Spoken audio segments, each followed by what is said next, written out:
Logika adalah ilmu dan sekaligus kecakapan menalar serta berpikir dengan tepat. Nah, jadi ada 3 komponen yang penting di dalam logika ini kita ketahui. Pertama, sebagai ilmu. Kedua, sebagai kecakapan menalar. Ketiga, berpikir dengan tepat. Nah, berpikir dengan tepat itulah yang paling penting kita ketahui di dalam logika. Karena di dalam kehidupan sehari-hari sering kita berhadapan dengan berpikir yang keliru, ya. Berpikir yang keliru. Nanti akan saya jelaskan. Nah, sekarang saya masuk dulu berpikir atau menalar. Apa itu berpikir?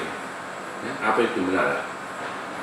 Nah, berpikir adalah kegiatan pikiran atau akal budi. Nah, jadi dengan demikian, di dalam diri manusia, apa yang berpikir? Nah, kalau itu saya tanya kepada mahasiswa, mereka akan berkata, otak. Nah, dalam logika tidak dikenal otak, yang ada ialah pikiran. Pikiranlah yang berpikir. Pikiran disebut juga dengan akal budi. Ya. Nah, pikiran itu menerima atau merespon semua hal-hal apa yang dapat dirasakan, dilihat, dikecap. Yang penting itu diperoleh melalui kesan panca indera. Nah, sebagai kegiatan pikiran, maka berpikir itu adalah aktivitas akal budi atau kegiatan dari pikiran itu. Dia itu adalah mengolah apa yang diterima manusia melalui kesan panca indera, seperti yang saya katakan tadi. Nah, sekarang kita melihat, ya, melihat sesuatu, mendengar sesuatu, merasakan sesuatu, mengecap sesuatu. Nah, kita katakan lagi, ada sesuatu kita lihat di jalan. Nah, itu adalah penglihatan mata. Lalu, apa yang kita lihat itu akan direspon oleh pikiran. Lalu pikiran akan mengolahnya. Nah, ketika pikiran itu mengolah, itulah yang disebut dengan berpikir. Nah, di sini kita perlu memahami bahwa berpikir itu harus tepat. Ya. Seperti yang saya katakan tadi, berpikir itu kadang-kadang ada keliru. Nah, saya buat contoh begini. Presiden Jokowi saat ini sedang istirahat. Nah, memang betul istirahat beliau. Tetapi kalau kita lihat kalimatnya, Presiden Jokowi saat ini sedang istirahat. Saya tanya, apakah ada sesuatu yang keliru atau yang salah di situ? Nah, jelas ada. Apa itu? Dari kalimatnya saja, yaitu Presiden Jokowi. Presiden Jokowi itu tidak ada kata atau istilah atau diksi Presiden Jokowi. Yang ada ialah Presiden Indonesia. Ya, ini kadang-kadang yang dapat kita lihat, ya, dalam kehidupan sehari-hari, apakah di berbagai media perkataan kita sehari-hari, sering kita mengatakan Presiden Jokowi. Padahal sebenarnya yang ada ialah Presiden Indonesia, ya. Nah, itu berpikir. Nah, contoh yang salah lagi, saya katakan begini: 2 tambah 2 kali 5. Nah, dengan cepat bisa kita mengatakan itu adalah 20. Nah, sebenarnya itu adalah salah, ya, dan 20. Kalau kita berpikir dengan tepat, menurut matematika atau rumus berpikir, selesaikan dulu perkalian, baru penjumlahan. Jadi, kalau dikatakan 2 tambah 2 kali 5, itu sebenarnya adalah 12, bukan 20. Ya. Yang benar itu adalah 2 ditambah buka kurung 2 dikali 5 tutup kurung, sehingga 2 ditambah 10 hasilnya adalah 12. Nah itulah yang kadang kita tidak sadari dalam kehidupan kita sehari-hari. Kadang kita sering salah, walaupun mungkin kesalahan itu sudah kesalahan umum, tapi orang menganggapnya benar. Contoh yang ketiga, cara berpikir itu.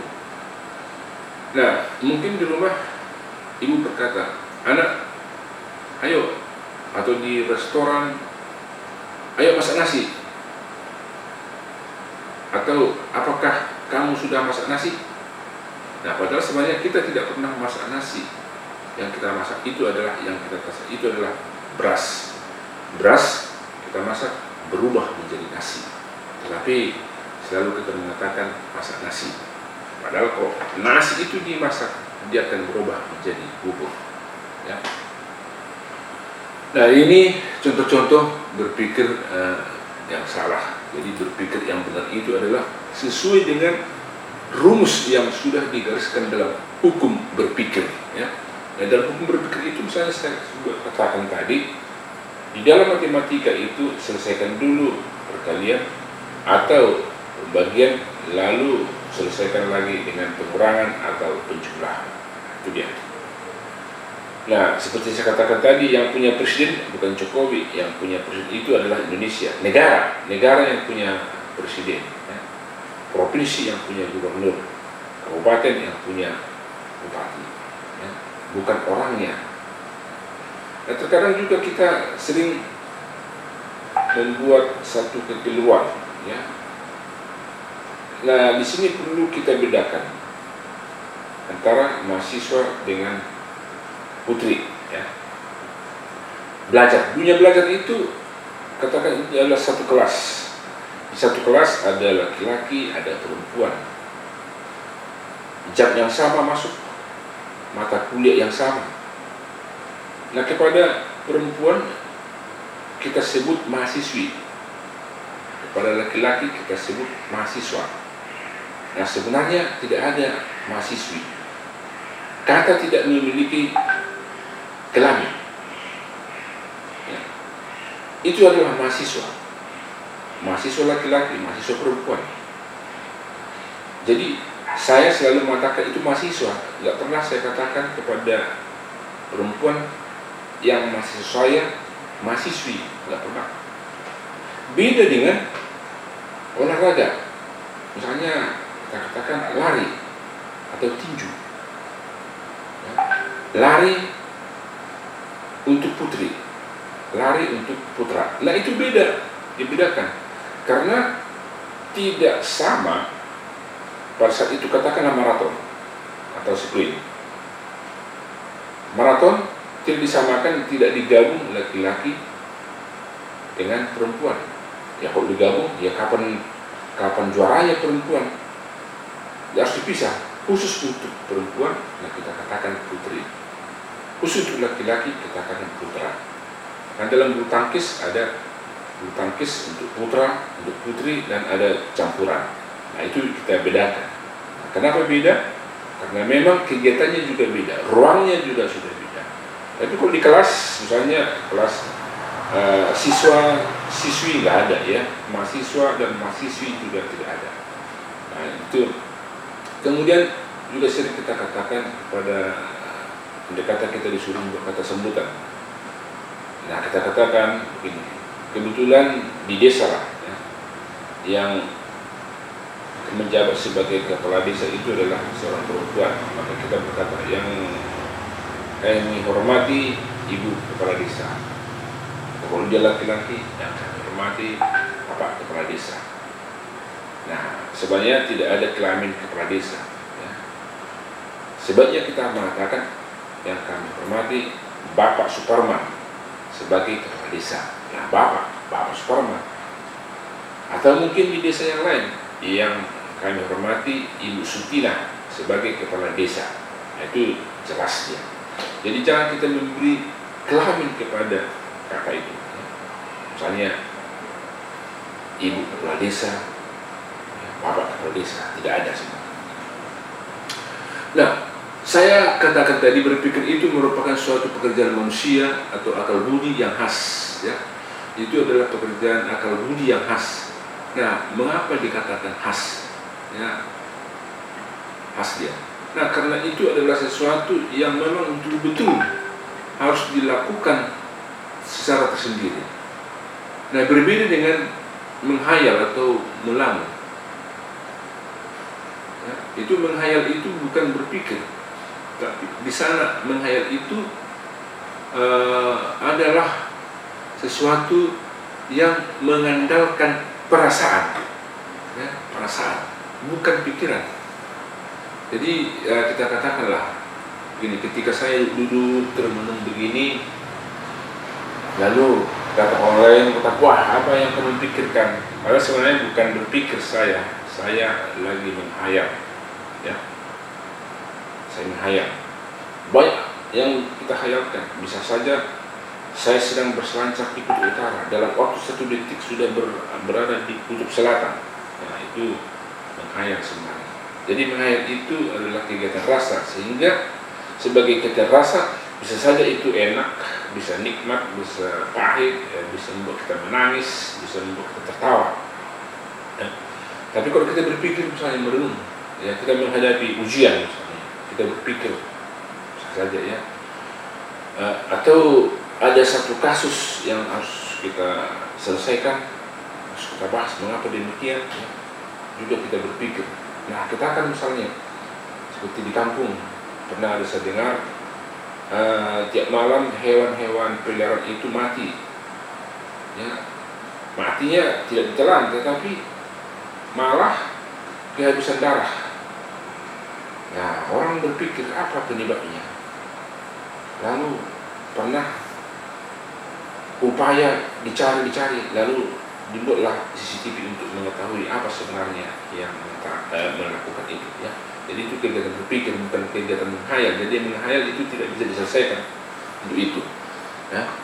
Nah, kemudian berpikir dengan tepat, itu saya kembali lagi ke belakang. Berpikir dengan tepat itu apa? Nah, berpikir dengan tepat adalah apabila berpikir itu dilakukan dengan jalan pikiran yang tepat sesuai dengan patokan-patokan yang dikemukakan dalam logika. Jadi ada patokan berpikir sebenarnya. Makanya dikatakan tadi berpikir itu adalah kegiatan manusia yang khas, ya, yang khas dia. Nah, berpikir dengan tepat itu disebut juga dengan logis, ya, logis. Jadi kalau begitu, seperti yang saya katakan tadi pada pemuda, apakah ada berpikir tidak dengan tepat? Itu ada, saya coba contohkan. Dan apakah ada berpikir dengan tepat? Ada. Ya, berpikir dengan tepat itu adalah apabila kita itu berpikir sesuai dengan jalan pikiran atau patokan-patokan yang sudah dikemukakan dalam logika, ya. Nah, itulah tentang berpikir, ya. Nah, persoalan kembali begini, mengapa manusia itu mengetahui apa? Mengetahui tentang sesuatu hal, banyak hal, ya. Nah, tahu itu kata kuncinya, tahu. Kita tahu. Tahu itu apa? Ya. Tahu itu merupakan sesuatu yang dimiliki manusia, ya, yang dapat merupakan bawaan dan dipelajari, ya.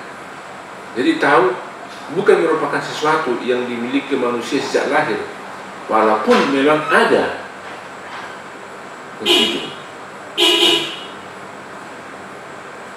Nah, barangkali sampai sini tentang manusia mengetahui, ya. Nah, sampai jumpa kita pada edisi berikutnya. Terima kasih.